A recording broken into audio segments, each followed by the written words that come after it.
everyone, it's time for another commons and uncommons video. If you're going to be drafting Secrets of Strixhaven, it's important to know what commons and uncommons are good in case your rare is something garbage like Wisdom of Ages or Slumbering Trudge. You don't want to pick that garbage, you want to pick something that's actually useful. So let's go through each color and figure out which are the best commons and uncommons that are good indications for those colors are open. Let's start off with white. White has really good removal in Harsh Annotation, a Johnny's Response, and Stand Up for Yourself. If you see any of these, you should pick them. It's really nice having effects that just straight up say, destroy target creature. It's awesome. Especially in a format with humongous creatures. If you want an annoying creature that keeps coming back, Summon Dromedary is 4 mana for a 4/3 with Vigilance, and you can pay 2 to bring it back to your hand from your graveyard. This thing is going to be super annoying, especially when you can throw it in the grave to get back later. Daydream is an amazing uncommon because it can set up your prepared creatures again, and it sets you up in Lorehold for when you need something to leave your graveyard. Cast it on something that has haste, and you're good to go. There are some really good flyers in white as well. Owlin Historian and Soaring Stoneglider are really good if you're playing lots of things that fill your grave. And lastly, Elite Interceptor and Rapier Wit are both really cheap commons that replace themselves in tapped creatures. Awesome for turning on Rep RT and just value cards in general. Next up is blue. If you need good blue removal, look for Fractalize and Procrastinate for some big X spells. And then there's also Run Behind and Banishing Betrayal for great bounce spells. Both Prismari and Quandrix care about you casting big spells, so Homesickness is not a bad idea. You get lots of payoff for it. Encouraging Aviator is a really sick uncommon. You can continuously give something else evasion until end of turn. And if you're splashing blue in Silverquill, you can get Rep RT to go off over and over. Matterbending Mage is another good one. It comes down and bounces something, and then whenever you cast an X spell, it can't be blocked. You get in for some solid damage this way. Great tempo play. And blue has plenty of ways to refill your hand. If you have Landscape Painter or Spellbook Seeker, you're going to be happy drawing these early game or late game. And lastly, I think Deluged Virtuoso is going to be great no matter what you're playing. It comes down and stuns something, and then as long as you play something big, it gets bigger until end of turn. Sweet common. Next up is black. As always, black is always going to have plenty of good removal. You have Foolish Fate and End of the Hunt, which are pretty reliable. And then even at common, you have Last Gasp and Wander Off. Last guy who wandered off on the pack got choked out by some Givenchy gloves. Okay, this girl is crazy. Arnon Deathbloom Botanist, 3 mana for a 2/2 with Death Touch, already good.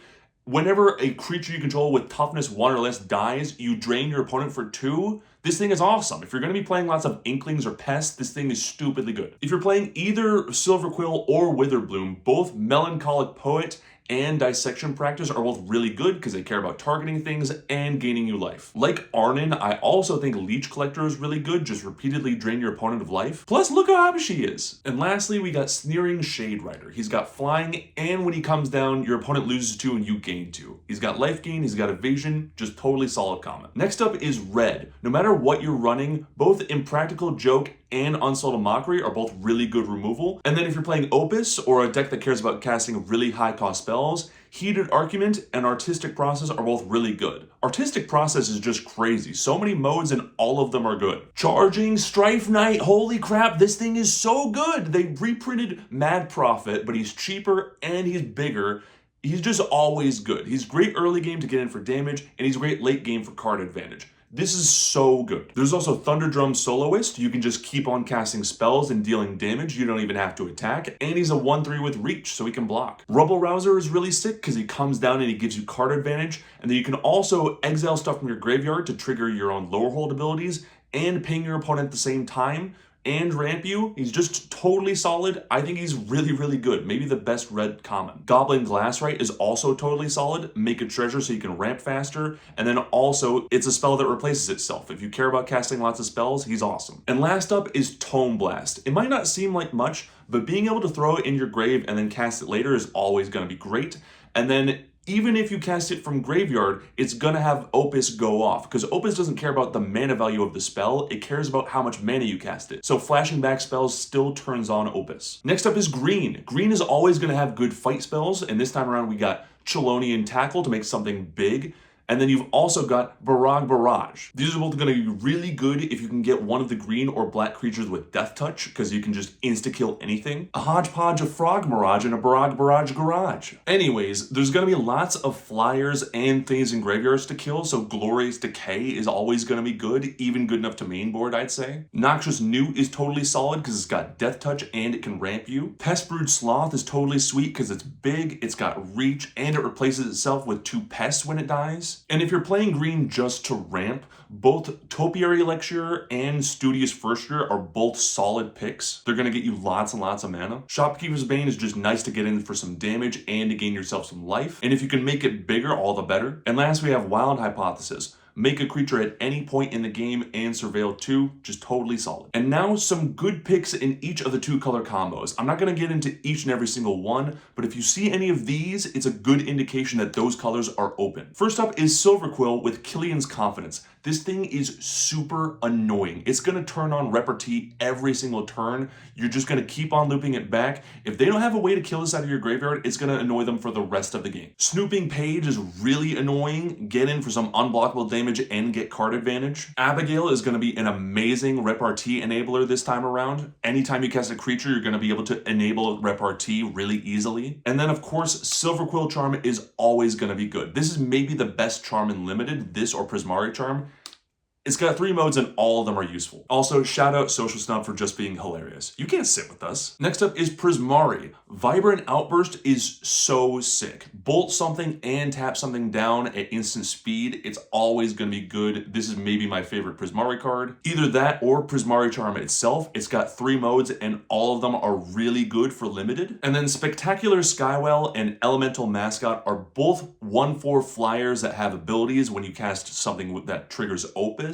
They're both totally solid picks.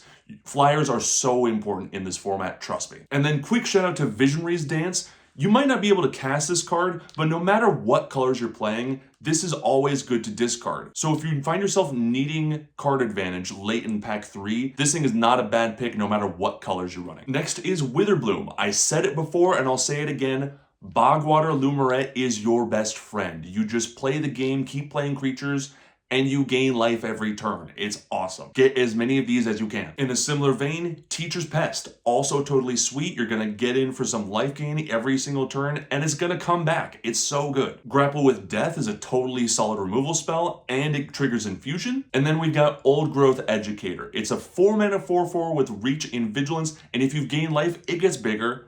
It's just totally good. Oh my god. Witherbloom Charm, also not bad. Not as good as the other 2, but still really good. Next is Lorehold. The Sloths are bastards. These things are so good. 4-mana 4/4s that have Trample and Lifelink, and they kill something from a graveyard every turn. They turn on your own Lorehold stuff. They kill your opponent's graveyards. They're so good. If they're not dealt with immediately, they're a problem. Red White also gets one of the craziest removal spells in the game, Wilt in the Heat. You deal 5 to something for 2 mana more often than not, and it doesn't even hit the graveyard. Totally good. Busted common. Kirill History Buff is really, really good for filling your graveyard and repeatedly preparing himself. He's just always going to make your stuff bigger and he's always going to be useful. And with you constantly filling your graveyard in Red-White, Practice Scrollsmith is also really, really good. Discard something for value and then get it back the next turn. And it's a 3-mana 3/2 with First Strike. It's always good. I will say, maybe don't play Lorehold Charm in Limited. Its first 2 abilities aren't that good because there really aren't any artifacts in this set at all. You're only really going to be using its last mode, and at that point, it's just kind of not great. And last, we have Quandrix. Terrafractal is going to be your best friend. It's good at any point in the game, and it gains you life when it enters. Terrafractal. Cuboid Colony is also totally solid in these colors. How many keywords does one 2-mana creature need? And both of those creatures are great with Growth Curve. Make something enormous and keep it that way. And Fractal Tender is just a bomb. It's got Ward, it's going to keep on getting bigger, and it's going to spit out tokens like crazy, just bomb uncommon. Honorable mention to Tam.